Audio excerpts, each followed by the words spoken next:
ಹಾಸನ ಜಿಲ್ಲೆಯ ಎಲ್ಲ ನನ್ನ ಆತ್ಮೀಯ ಮಾಧ್ಯಮದ ಸ್ನೇಹಿತರೆ,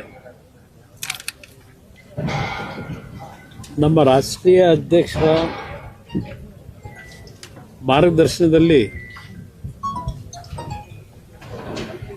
ಈಗಾಗಲೇ ಜಾತ್ಯತೀತ ಜನತಾದಳದ 25 ವರ್ಷಗಳ ಪಕ್ಷದ ಸಂಘಟನೆಯಲ್ಲಿ ರಾಜ್ಯದಲ್ಲಿ ಒಂದು ಪ್ರಾದೇಶಿಕ ಹಿನ್ನೆಲೆಯನ್ನು ಹೊಂದಿರತಕ್ಕಂಥ ಈ ಒಂದು ಪಕ್ಷ ಬೆಳ್ಳಿ ಹಬ್ಬವನ್ನು ಆಚರಣೆ ಮಾಡ್ತಾ ಇದ್ದೇವೆ. ಈಗಾಗಲೇ ಸಾಂಕೇತಿಕವಾಗಿ ಬೆಂಗಳೂರು ನಗರದ ಪಕ್ಷದ ಆವರಣದಲ್ಲಿ ರಾಜ್ಯದ ಎಲ್ಲ ಪ್ರಮುಖ ಕಾರ್ಯಕರ್ತರುಗಳ ಸಮ್ಮುಖದಲ್ಲಿ ಒಂದು ಸಾಂಕೇತಿಕ ಕಾರ್ಯಕ್ರಮವನ್ನು ಏನು ಮಾಡಿದ್ರು.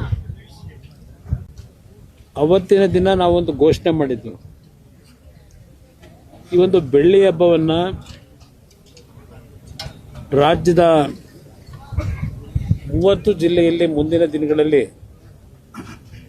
ಕಾರ್ಯಕ್ರಮಕ್ಕೆ ಚಾಲನೆ ಕೊಡ್ತೀವಿ ಅಂತಕ್ಕಂಥ ಪ್ರಸ್ತಾಪ ಏನು ಮಾಡಿದ್ವು. ಅದರ ಹಿನ್ನೆಲೆಯಲ್ಲಿ ಹಾಸನ ಜಿಲ್ಲೆಯಲ್ಲಿ ಪ್ರಥಮವಾದಂಥ ಸಭೆ ಬೆಳ್ಳಿ ಹಬ್ಬದ ಆಚರಣೆಯನ್ನು ಮಾಡಬೇಕು ಅಂತಕ್ಕಂಥ ನಿರ್ಧಾರ ಮಾಡಿ ಜಿಲ್ಲೆಯ ಎಲ್ಲ ನಮ್ಮ ಪ್ರಮುಖ ನಾಯಕರುಗಳು, ಮಾಜಿ ಶಾಸಕರುಗಳು ಎಲ್ಲರೂ ಸೇರಿ ಮಾಜಿ ಸಚಿವರಾಗಿರ್ತಕ್ಕಂಥ ರೇವಣ್ಣ ಅವರ ಜೊತೆಗೂಡಿ ಪಕ್ಷದ ನಿಷ್ಠಾವಂತ ಕಾರ್ಯಕರ್ತರುಗಳೆಲ್ಲ ಕಳೆದ ಒಂದು ವಾರದಿಂದ ಇದೇ ತಿಂಗಳು 24ನೇ ತಾರೀಕಿನಂದು, ಅಂದರೆ ಇನ್ನು 3 ದಿನಗಳಿದೆ, ಪ್ರಥಮ ಸಭೆ ಹಾಸನ ಜಿಲ್ಲೆಯಲ್ಲೇ ಮಾಡಬೇಕು ಅಂತಕ್ಕಂಥದ್ದು ಅವರೆಲ್ಲ ಅಭಿಪ್ರಾಯದ ಹಿನ್ನೆಲೆಯಲ್ಲಿ ಈ ಕಾರ್ಯಕ್ರಮ ಏರ್ಪಾಡು ಮಾಡಿದ್ದೇವೆ. ಅದರ ಜೊತೆಯಲ್ಲಿ ಈಗಿನ ಸರ್ಕಾರ ಈಗಾಗಲೇ ಹಾಸನ ಜಿಲ್ಲೆಯಲ್ಲಿ 2 ಸಭೆಗಳನ್ನು ಮಾಡಿದ್ದಾರೆ. ಮುಖ್ಯಮಂತ್ರಿಗಳು, ಮಂತ್ರಿಗಳು, ಹಲವಾರು ಉಪಮುಖ್ಯಮಂತ್ರಿಗಳು ಒಳಗೊಂಡಂತೆ ಹಾಸನ ಜಿಲ್ಲೆಯನ್ನು ಪ್ರಮುಖವಾಗಿ ಜನತಾದಳವನ್ನು ಸಂಪೂರ್ಣವಾಗಿ ಮುಗಿಸ್ಬೇಕು ಅಂತಕ್ಕಂಥದ್ದೇ ಅವರ ಉದ್ದೇಶ ಇದೆ. ಕಳೆದ 2.5 ವರ್ಷದಿಂದ ಏನೇನು ಮಾಡಿದ್ದಾರೆ ಬಹುಶಃ ಸೂಕ್ಷ್ಮವಾಗಿ ನಮ್ಮ ಕಾರ್ಯಕರ್ತರು ಗಮನಿಸಿದ್ದಾರೆ, ನಾವು ಗಮನಿಸಿದ್ದೇವೆ. ಈ ಒಂದು ಹಾಸನ ಜಿಲ್ಲೆಯಲ್ಲಿ 24ನೇ ತಾರೀಕಿನಂದು ಪ್ರಾರಂಭ ಆಗ್ತಕ್ಕಂಥ ಈ ಕಾರ್ಯಕ್ರಮ ಮುಂದಿನ ದಿನಗಳಲ್ಲಿ ರಾಜ್ಯದಲ್ಲಿ ಹಲವಾರು ಜಿಲ್ಲೆಗಳಲ್ಲಿ ಈ ಕಾರ್ಯಕ್ರಮಕ್ಕೆ ದಿನಾಂಕವನ್ನು ನಿಗದಿ ಮಾಡ್ತಾ ಇದ್ದೇವೆ. ಈ ಒಂದು ಕಾರ್ಯಕ್ರಮ ನಾವು ಹಮ್ಮಿಕೊಳ್ತಾ ಇರ್ತಕ್ಕಂಥದ್ದು ಕಾಕತಾಳೀಯ ಅಂತಕ್ಕಂಥದ್ದು ನನ್ನ ಅಭಿಪ್ರಾಯ. ಯಾವ ಸನ್ಮಾನ್ಯ ದೇವೇಗೌಡರ ರಾಜಕಾರಣ, ಬಹುಶಃ ಅವರು ಹಾಸನ ಜಿಲ್ಲೆಯ ಮಣ್ಣಿನಲ್ಲಿ ಜನಿಸಿ ಈ ಒಂದು ಪವಿತ್ರ ಭೂಮಿಯಲ್ಲಿ ಒಂದು ಸಾಮಾನ್ಯ ರೈತ ಕುಟುಂಬದಲ್ಲಿ ಜನಿಸಿದಂಥವ್ರು.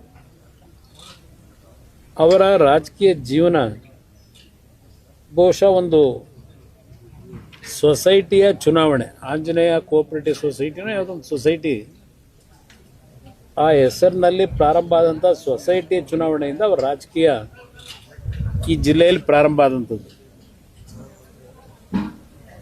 ಅವರ ಸುದೀರ್ಘವಾದಂಥ ರಾಜಕಾರಣದಲ್ಲಿ 62 ವರ್ಷಗಳನ್ನು ಸವದಿದ್ದಾರೆ. ರಾಜಕಾರಣದಲ್ಲಿ ಮೊದಲನೇ ಬಾರಿಗೆ ಅವರು ವಿಧಾನಸಭೆಗೆ ಆಯ್ಕೆಯಾದಂಥದ್ದು 62ರಲ್ಲಿ. ಅಲ್ಲಿಂದ ಅವರ ಒಂದು ರಾಜಕೀಯದಲ್ಲಿ ಬೆಳವಣಿಗೆಗಳು ಈ ಜಿಲ್ಲೆಯ ಜನತೆಯ ಆಶೀರ್ವಾದದಿಂದ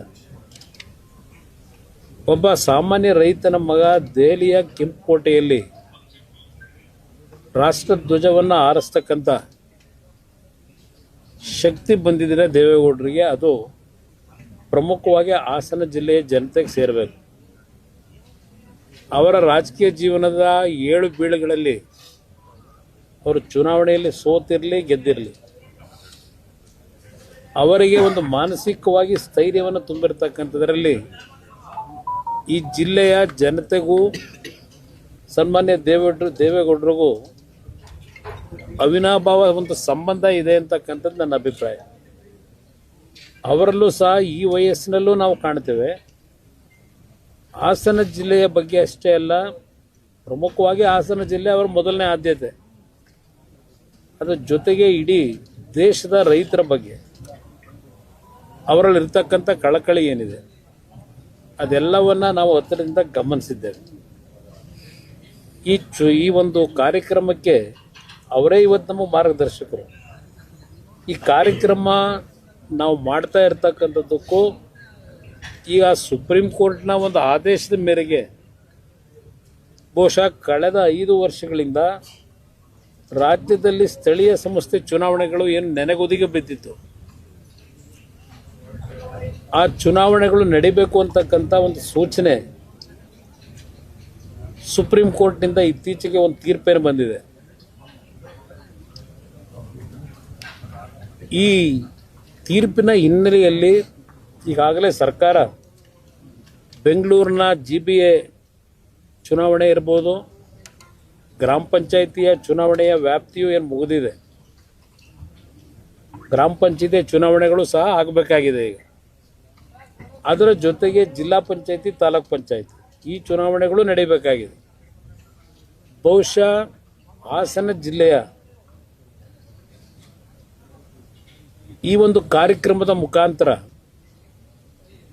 ಮುಂದಿನ ಒಂದು ಸ್ಥಳೀಯ ಸಂಸ್ಥೆ ಚುನಾವಣೆಗಳಿಗೆ ಪಕ್ಷದ ಕಾರ್ಯಕರ್ತರಿಗೆ, ನಾಡಿನ ಜನತೆಗೆ, ಸನ್ಮಾನ್ಯ ದೇವೇಗೌಡರಿಗೆ ರಾಜಕೀಯ ಶಕ್ತಿಯನ್ನು ತುಂಬಿ ದೆಹಲಿಯ ಮಟ್ಟದವರೆಗೆ ತೆಗೆದುಕೊಂಡು ಹೋದಂಥ ಈ ಜಿಲ್ಲೆಯ ಮತದಾರ ಬಂಧುಗಳು, ಈ ಜಿಲ್ಲೆಯ ಒಂದು ಮಣ್ಣಿನ ಶಕ್ತಿ ಮುಂದಿನ ಚುನಾವಣೆಗಳಲ್ಲಿ, ಸ್ಥಳೀಯ ಸಂಸ್ಥೆ ಚುನಾವಣೆಗಳಲ್ಲಿ ಈ ಜಿಲ್ಲೆಯ ಕಾರ್ಯಕ್ರಮದ ಮುಖಾಂತರವೇ ಒಂದು ಸಂದೇಶ ರಾಜ್ಯದ ಜನತೆಗೆ ತಲುಪಿಸಬೇಕು ಅಂತಕ್ಕಂಥ ಉದ್ದೇಶ ಇವತ್ತು ಪಕ್ಷದ ನಾಯಕರುಗಳು ಇಟ್ಕೊಂಡಿದ್ದಾರೆ. ಆ ಹಿನ್ನೆಲೆಯಲ್ಲಿ ಬಹುಶಃ 24ನೇ ತಾರೀಕು ನಡೆಯತಕ್ಕಂಥ ಈ ಒಂದು ಸಭೆ ಜನತಾದಳಕ್ಕೆ ಒಂದು ಅತ್ಯಂತ ಮಹತ್ವವಾದಂಥ ಸಭೆ ಅಂತಕ್ಕಂಥದ್ದು ನನ್ನ ಅಭಿಪ್ರಾಯ. ಆ ಹಿನ್ನೆಲೆಯಲ್ಲಿ ಈಗಾಗಲೇ ನಮ್ಮ ಕಾರ್ಯಕರ್ತರು ಜಿಲ್ಲೆಯಲ್ಲಿ ಒಂದು ಹಬ್ಬದ ರೀತಿಯಲ್ಲಿ ಈ ಕಾರ್ಯಕ್ರಮವನ್ನು ಮಾಡಬೇಕು ಅಂತ ಹೇಳಿ ಸ್ವಯಂ ಪ್ರೇರಿತರಾಗಿ ಕಾರ್ಯಕರ್ತರಲ್ಲಿ ಹುಮ್ಮಸ್ಸನ್ನು ನಾವೇನು ಕಾಣ್ತಾ ಇದ್ದೇವೆ. ಬಹುಶಃ ಒಂದು ಐತಿಹಾಸಿಕವಾದಂಥ ಸಭೆ 26ನೇ ತಾರೀಕಿನಂದು ಇಲ್ಲಿ ನಡೀತದೆ ಅಂತಕ್ಕಂಥದ್ದು ಒಂದು ವಿಶ್ವಾಸ ಇದೆ ನನಗೆ. ಈ ಕಾರ್ಯಕ್ರಮದ ಮುಖಾಂತರವೇ ನಾಡಿನಲ್ಲಿ ಮುಂದಿನ ದಿನಗಳಲ್ಲಿ ನಮ್ಮ ಮೈತ್ರಿಯ ಒಂದು ಹೊಂದಾಣಿಕೆ ಏನಿದೆ, ಆ ಹೊಂದಾಣಿಕೆಯಲ್ಲೇ ನಾವು ಚುನಾವಣೆಗಳನ್ನು ಎದುರಿಸಬೇಕು ಅಂತಕ್ಕಂಥದ್ದು ನಮ್ಮ ಆದ್ಯತೆಗಳೇನಿದೆ. ಆ ನಿಟ್ಟಿನಲ್ಲಿ ಇವತ್ತು ಈ ರಾಜ್ಯದಲ್ಲಿ ಯಾವೊಂದು ಕಾಂಗ್ರೆಸ್ನ ಸರ್ಕಾರ ಇದೆ, ಬಹುಶಃ ನಾಡಿನಲ್ಲಷ್ಟೇ ಅಲ್ಲ ಇಡೀ ದೇಶದಲ್ಲೇ ಇಂಥ ಒಂದು ಕೆಟ್ಟ ಸರ್ಕಾರವನ್ನು ನಾವು ನೋಡ್ಲಿಕ್ಕೆ ಸಾಧ್ಯ ಇಲ್ಲ.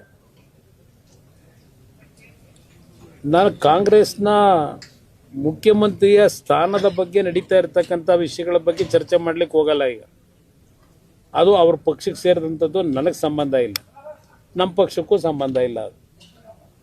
ಇವತ್ತು ನಾನು ಈ ಸರ್ಕಾರಕ್ಕೆ ಕೇಳಲಿಕ್ಕೆ ಬಯಸ್ತೀನಿ, ಮುಖ್ಯಮಂತ್ರಿಗೂ ಕೇಳಲಿಕ್ಕೆ ಬಯಸ್ತೀನಿ, ನಾಡಿನಲ್ಲಿ ಈಗೇನೋ ಅವರ ಪಕ್ಷದಲ್ಲಿ ನಡೀತಿರ್ತಕ್ಕಂಥ ಈ ಒಂದು ಮುಖ್ಯಮಂತ್ರಿಯ ಕುರ್ಚಿಯ ಕಲಹದಲ್ಲಿ 5 ಕಡೆ 5 ಬೆಂಬಲಿತ ಸಮಾವೇಶವನ್ನು ನಡೆಸಲಿಕ್ಕೆ ಹೊರಟಿದ್ದಾರೆ. ಇವತ್ತು ನಾನು ಮಾಧ್ಯಮದಲ್ಲಿ ಗಮನಿಸ್ತಾ ಇದ್ದೆ. ಈ 5 ಹೆಸರಿನಲ್ಲಿ ಯಾವೊಂದು ಸಭೆ ನಡೆಸ್ತಾ ಇದ್ದೀರಿ, ನಾನು ಒಂದು ಪ್ರಶ್ನೆಯನ್ನು ಇಡ್ಲಿಕ್ಕೆ ಬಯಸ್ತೀನಿ. ಮುಖ್ಯಮಂತ್ರಿಗಳಿಗೆ 5 ಚಾಂಪಿಯನ್ ಅಂತಕ್ಕಂಥ ಒಂದು ಬಿರುದನ್ನು ಕೊಟ್ಕೊಂಡಿದ್ದಾರೆ ಆ ಸಂಘಟನೆಗಳು. 2023, 24, 24, 25, 25, 26 ಈ 3 ವರ್ಷದ ಶಿಕ್ಷಣ ಕ್ಷೇತ್ರದಲ್ಲಿ OBCಗೆ ಮತ್ತು ಮೈನಾರಿಟೀಸ್ಗೆ ಯಾವ ಮುಸ್ಲಿಮರ ಚಾಂಪಿಯನ್ ಅಂತಾರೆ, OBC ಮತ್ತು ಮುಸಲ್ಮಾನ್ ಬಂಧುಗಳಿಗೆ ಮಕ್ಕಳಿಗೆ ಸ್ಕಾಲರ್ಶಿಪ್ಪನ್ನು ಕೊಡ್ತಕ್ಕಂಥ ಇಶ್ಯೂನಲ್ಲಿ ಸುಮಾರು 1,64,000 ವಿದ್ಯಾರ್ಥಿಗಳಿಗೆ ಈ 3 ವರ್ಷದ ಸ್ಕಾಲರ್ಶಿಪ್ಗಳು ದೊರಕಲಿಲ್ಲ. 1,64,000 ವಿದ್ಯಾರ್ಥಿಗಳಿಗೆ. ನಾನು ಅದಕ್ಕೋಸ್ಕರಲೇ ಈ 5 ಹೆಸರಿನಲ್ಲಿ ಯಾವೊಂದು ಮುಖ್ಯಮಂತ್ರಿಯ ಕುರ್ಚಿಯನ್ನು ಭದ್ರಗೊಳಿಸ್ಕೊಳ್ತಕ್ಕಂಥ ಒಂದೇ ದೃಷ್ಟಿಗೋಸ್ಕರವಾಗಿ ಈ ಹೆಸರುಗಳನ್ನು ಉಪಯೋಗ ಮಾಡ್ಕೊಂಡು ಬಂದಿದ್ದೀರಿ. ಈ 1,64,000 ವಿದ್ಯಾರ್ಥಿಗಳು ಸ್ಕಾಲರ್ಶಿಪ್ ಪಡಿಬೇಕಾದಂಥವ್ರು ಈ 5 ಸಮಾಜಕ್ಕೆ ಸೇರಿರ್ತಕ್ಕಂಥ ಮಕ್ಕಳು ಎಷ್ಟರ ಮಟ್ಟಿಗೆ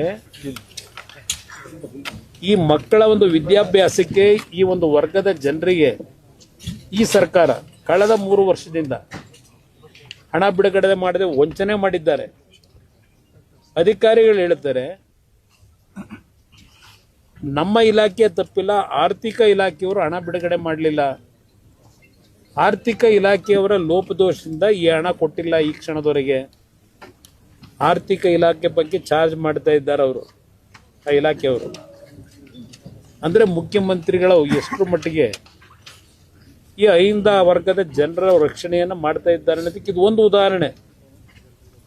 ಯಾವುದೋ ನಿಮ್ಮ 6-5 ನಿಮ್ಮ ಗ್ಯಾರಂಟಿ ಸ್ಕೀಮ್ಗಳಿಗೆ SCP STP ಹಣವನ್ನು ವರ್ಗಾವಣೆ ಮಾಡಿರ್ತಕ್ಕಂಥದ್ದು ಅದೆಲ್ಲ ಒಂದು ಭಾಗ ಚರ್ಚೆ ಆಗೋಗಿದೆ, ಅಳಿಸಲಾಗಿದೆ. ಅದೆಲ್ಲ ನಾನು ಹೇಳಿರ್ತಕ್ಕಂಥದ್ದು 5 ಸಮಾಜದ ವಿದ್ಯಾರ್ಥಿಗಳಿಗೆ ಅವರ ಶೈಕ್ಷಣಿಕ ಬದುಕಿಗೆ ಎಷ್ಟರ ಮಟ್ಟಿಗೆ ಈ ಸರ್ಕಾರ ದ್ರೋಹ ಮಾಡ್ತಾ ಇದೆ. ಇದನ್ನು 5 ವರ್ಗದ ಜನ, ಮೈನಾರಿಟೀಸು, ಮುಸಲ್ಮಾನ್ ಬಂದವರು ಅರ್ಥ ಮಾಡ್ಕೋಬೇಕು ಅಂತಕ್ಕಂಥದ್ದನ್ನು ಹೇಳಲಿಕ್ಕೆ ಬಯಸ್ತೇನೆ ಪ್ರಮುಖವಾಗಿ. ಇನ್ನು ನೀವು ಮೊನ್ನೆ ಒಂದು ಪತ್ರಿಕೆಯಲ್ಲೇ ಬರೆದಿದ್ದೀರಿ ವಿವರಣೆಯನ್ನು. ಯಾವೊಂದು ರಾಜ್ಯ ಸರ್ಕಾರ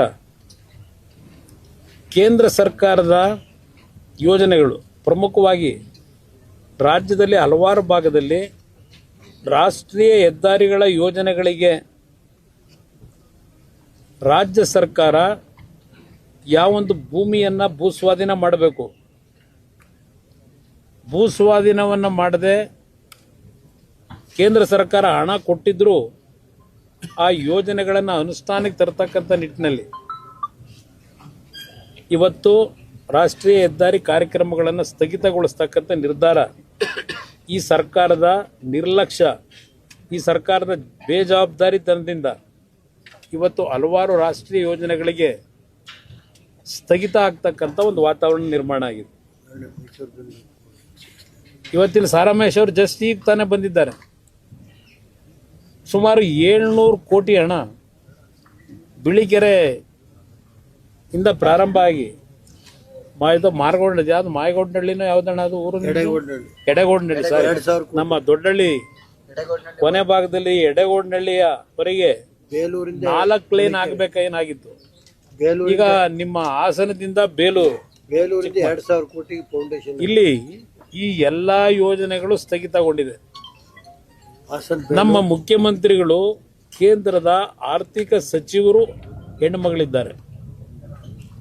ಅವ್ರು ಬಳಸಿರ್ತಕ್ಕಂಥ ಪದ ನಾನು ಬಳಸಲಿಕ್ಕಾಗಲ್ಲ. ಮುಖ್ಯಮಂತ್ರಿಗಳು ಒಬ್ಬ ಹೆಣ್ಣು ಮಗಳು ಆರ್ಥಿಕ ಸಚಿವರಾಗಿ ದೇಶದಲ್ಲಿ ಒಂದು ಉತ್ತಮವಾದಂಥ ಸಮರ್ಥವಾದಂಥ ಆರ್ಥಿಕ ಸಚಿವರಾಗಿ ಏನು ಕೆಲಸ ಮಾಡ್ತಾ ಇದ್ದಾರೆ, ಅವರನ್ನ ಯಾವ ಒಂದು ಏಕವಚನದಲ್ಲಿ ಪ್ರಸ್ತಾಪ ಮಾಡಿದ್ರು ಅವರ ಹೆಸರನ್ನ.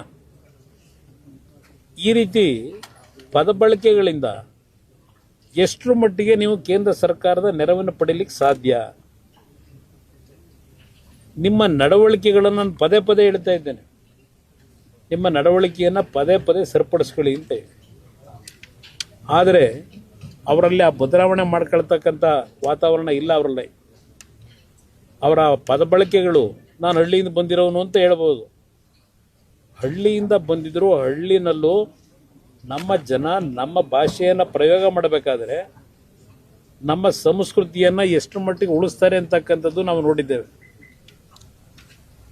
ಹಳ್ಳಿಯ ಭಾಷೆ ಅಂತಕ್ಕಂಥದ್ದನ್ನು ಹೇಳ್ತಕ್ಕಂಥದ್ರ ಮುಖಾಂತರ ಸಮಜಾಯಿಷಿ ಕೊಡೋದಲ್ಲ. ಅದರಿಂದ ಇವತ್ತು ಪದೇ ಪದೇ ಕೇಂದ್ರ ಸರ್ಕಾರದ ಬಗ್ಗೆ ಏನು ಹೇಳ್ತೀರಿ, ನಿಮ್ಮ ಜವಾಬ್ದಾರಿ ಎಷ್ಟರ ಮಟ್ಟಿಗೆ ನಿರ್ವಹಣೆ ಮಾಡಿದ್ದೀರಿ, ಇದು ಇಲ್ಲಿರ್ತಕ್ಕಂಥ ಪ್ರಮುಖವಾದಂಥ ಅಂಶ. ಅದರಿಂದ ಈ ಸಂದರ್ಭದಲ್ಲಿ ನಾವು ಎಲ್ಲ ವಿಷಯಗಳನ್ನ ಪ್ರಸ್ತಾಪ ಮಾಡಲಿಕ್ಕೆ ಹೋಗಲ್ಲ.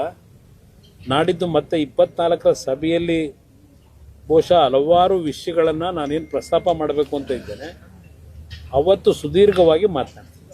ಸರ್, ಮೈತ್ರಿ ಬಗ್ಗೆ ತಾವು ಮಾತಾಡ್ತೀವಿ. ನೀವು ಸಮಾವೇಶದ ಮೂಲಕ ಸಂದೇಶವನ್ನು ಕೊಡ್ತೀವಿ. ದೇವೇಗೌಡರು ಮೈತ್ರಿ ಬಗ್ಗೆ ಸ್ಥಳೀಯ ಸಂಸ್ಥೆಯಲ್ಲಿ ಆ ಥರದ್ದು ಮಾತಾಡ್ತೀವಿ. ನಾವು ಅದ್ರ ಬಗ್ಗೆ ಏನು ಹೇಳ್ತೀವಿ? ನಮ್ಮ ರಾಷ್ಟ್ರೀಯ ಅಧ್ಯಕ್ಷರು ಒಂದು ಬಾರಿ ಮಾಧ್ಯಮದ ಸ್ನೇಹಿತರ ಮುಂದೆ ಸ್ಥಳೀಯ ಸಂಸ್ಥೆ ಚುನಾವಣೆಗಳ ಬಗ್ಗೆ ಅವರು ಹೇಳಿರ್ತಕ್ಕಂಥದ್ದೇನಿದೆ, ಸ್ಥಳೀಯ ಸಂಸ್ಥೆ ಚುನಾವಣೆಗಳಲ್ಲಿ ಸ್ವಲ್ಪ ಕಾಂಪಿಟೇಷನ್ ಇರತಕ್ಕಂಥದ್ದು ಮತ್ತು ಸ್ಥಳೀಯ ಚುನಾವಣೆಗಳಲ್ಲಿ ಯಾವುದೇ ರೀತಿಯ ಗೊಂದಲಗಳಾಗಬಾರದು ಅಂತಕ್ಕಂಥ ದೃಷ್ಟಿಯಿಂದ ಸ್ಥಳೀಯ ಸಂಸ್ಥೆಗಳ ಚುನಾವಣೆಯಲ್ಲಿ ಹೊಂದಾಣಿಕೆಯ ಬಗ್ಗೆ ಅವರೇನು ಚರ್ಚೆ ಮಾಡಿದ್ದಾರೆ, ಅದು ಹಲವಾರು ಸಂದರ್ಭದಲ್ಲಿ, ಈಗ ಉದಾಹರಣೆ ಮಹಾರಾಷ್ಟ್ರದಲ್ಲೇ ಇಬ್ಬರು ಉಪಮುಖ್ಯಮಂತ್ರಿಗಳಿದ್ದಾರೆ. ಒಬ್ಬ ಉಪಮುಖ್ಯಮಂತ್ರಿ ಬೇರೆ ಪಕ್ಷಗಳ ಜೊತೆ ಹೊಂದಾಣಿಕೆ ಮಾಡಿಕೊಂಡು ಸ್ಥಳೀಯ ಸಂಸ್ಥೆ ಚುನಾವಣೆ ಎದುರಿಸಿದ್ರು ಮೊನ್ನೆ ನಡೆದಂಥ ಮಹಾರಾಷ್ಟ್ರದ ಚುನಾವಣೆಗಳಲ್ಲಿ. ಆ ರೀತಿಯ ಒಂದು ವಾತಾವರಣಗಳು ಇರ್ತಕ್ಕಂಥ ಹಿನ್ನೆಲೆಯಲ್ಲಿ ರಾಷ್ಟ್ರೀಯ ಅಧ್ಯಕ್ಷರು ಆ ವಿಷಯ ಪ್ರಸ್ತಾಪ ಮಾಡಿದ್ದಾರೆ. ಆದರೆ ನನ್ನ ಒಂದು ಮತ್ತು ನಮ್ಮ ಪಕ್ಷದಲ್ಲಿ ಈಗಿರ್ತಕ್ಕಂಥ ಒಂದು ಮುಕ್ತವಾದಂಥ ವಾತಾವರಣದ ಬಗ್ಗೆ ನಾನು ನೂರಾರು ಬಾರಿ ಹೇಳಿದ್ದೇನೆ. ನಾವು ಸ್ಥಳೀಯ ಸಂಸ್ಥೆ ಚುನಾವಣೆಗಳಲ್ಲೂ ಸಹ ಸಾಧ್ಯವಾದ ಮಟ್ಟಿಗೆ ನಾವು ಒಡಂಬಡಿಕೆಯನ್ನು ಮಾಡಬೇಕು ಅಂತಕ್ಕಂಥದ್ದು, ಎರಡೂ ಪಕ್ಷಗಳ ನಾಯಕರು ಕೂತು ಇದ್ರ ಬಗ್ಗೆ ಚರ್ಚೆ ಮಾಡಿ ಸಾಧಕ ಬಾಧಕಗಳು ಯಾವ ರೀತಿ ಹೋಗಬೇಕು ಅನ್ನೋದಕ್ಕಿದ್ರೆ ನಮ್ಮ ಪ್ರಮುಖವಾದಂಥ ಗುರಿ ಇರ್ತಕ್ಕಂಥದ್ದು ನಾಡಿನ ಜನತೆಯ ಬಯಕೆ, ನಮ್ಮ ಪಕ್ಷಗಳ ಬಯಕೆ ಅಲ್ಲ. ಇದು ನಾಡಿನ ಜನತೆಯ ಬಯಕೆ ಇರ್ತಕ್ಕಂಥದ್ದು. ಇಂಥ ಒಂದು ಕೆಟ್ಟ ಸರ್ಕಾರ ಮೊದಲು ಈ ರಾಜ್ಯದಿಂದ ತೊಲಗಬೇಕು ಅಂತಕ್ಕಂಥದ್ದು ನಾಡಿನ ಜನತೆಯ ಭಾವನೆಗಳು ಏನಿದೆ, ಆ ಭಾವನೆಗಳಿಗೆ ಯಾವ ರೀತಿ ಎರಡೂ ಪಕ್ಷಗಳು ಈ ಒಂದು ಮೈತ್ರಿಗೆ ಸಂಬಂಧಪಟ್ಟಾಗೆ ನಾವು ನಡ್ಕೋಬೇಕಾಗಿದೆ. ಇಂಥ ಕೆಟ್ಟ ಸರ್ಕಾರ ತೆಗೆಯಲಿಕ್ಕೆ ನೋಡ್ತಾ ಇದ್ದೀನಿ ನಾನು. ಅದರಿಂದ ಯಾವುದೇ ವಿಷಯಗಳನ್ನು ನಿಮ್ಮ ಮುಂದೆ ಹೇಳ್ತಾ ಇಲ್ಲ ನಾನು. ಭ್ರಷ್ಟಾಚಾರದ ಬಗ್ಗೆ ಮತ್ತಿನ ಅಧಿಕಾರಿಗಳು ಯಾವ ರೀತಿ ನಡೀತಾ ಇದ್ದಾರೆ ಯಾವುದು ಇಲ್ಲಿ ಪ್ರಸ್ತಾಪ ಮಾಡಲಿಲ್ಲ ನಾನು. ಅದೆಲ್ಲ ನಾಡಿದ್ದು ನಾನು ಬಂದಾಗ ಚರ್ಚೆ ಮಾಡ್ತೀನಿ ಸುದೀರ್ಘವಾಗಿ. ಈ ಎಲ್ಲ ಹಿನ್ನೆಲೆಯಲ್ಲಿ ಈ ನಾಡಿನ ಜನತೆ ಈ ಕೆಟ್ಟ ಸರ್ಕಾರ ತೆಗಿಬೇಕು ಅಂತಕ್ಕಂಥದ್ದೇನಿದೆ ಅವ್ರ ಭಾವನೆ, ಆ ಹಿನ್ನೆಲೆಯಲ್ಲಿ ಸೂಕ್ತವಾದ ನಿರ್ಧಾರಗಳನ್ನು ಮಾಡ್ತೀವಿ. ಮೊದಲೇ ಯಾಕೆ ಅವರು ರಾಷ್ಟ್ರೀಯ ಅಧ್ಯಕ್ಷರು ಆ ಹೇಳಿಕೆನ ನೇರವಾಗಿ ಹೇಳಿದ್ರು? ಅವರಿಗೆ ನಮಗಿಂತ ಸ್ವಲ್ಪ ಅನುಭವ ಜಾಸ್ತಿ ಇದೆ. ಅವರಿಗೆ ಹಲವಾರು ರೀತಿಯ ಅನುಭವಗಳು ಇರ್ತಕ್ಕಂಥ ಹಿನ್ನೆಲೆಯಲ್ಲಿ ಅವರ ಸುದೀರ್ಘ ರಾಜಕಾರಣದಲ್ಲಿ ಹಲವಾರು ರೀತಿಯ ಒಂದು ಬೆಳವಣಿಗೆಗಳನ್ನು ಏನು ಕಂಡಿದ್ದಾರೆ, ಆ ಹಿನ್ನೆಲೆಯಲ್ಲಿ ಹೇಳಿದ್ದಾರೆ.